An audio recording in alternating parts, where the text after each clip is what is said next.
Jaren at Piang sabay kumuha ng coffee. JM at Piang nakalatag na ang mga upcoming show.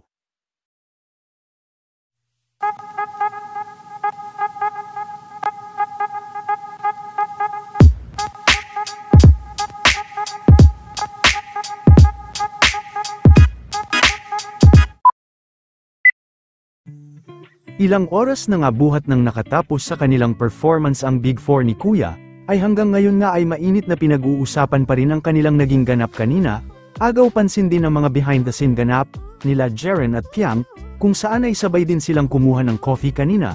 Makikita rin ang kanilang asaran na nakadagdag kilig sa mga fans.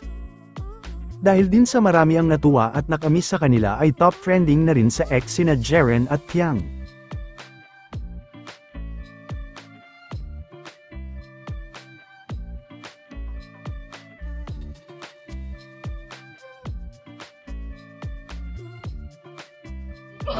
Thank you po. Thank you.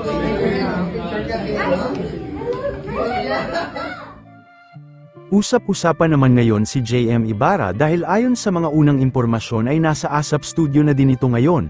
Tila makakasama rin ito si Piang sa rehearsal para sa susunod na ASAP. Marami na din umano ang mga nakalinap na show sa iba't ibang lugar para kila Piang. Pumunta rin po ba sila dito sa Davao? Ang alam ko lang po ay 3 lugar pa. Hindi ko pa po alam sa Davao. Yung isa po ay sa Siargao.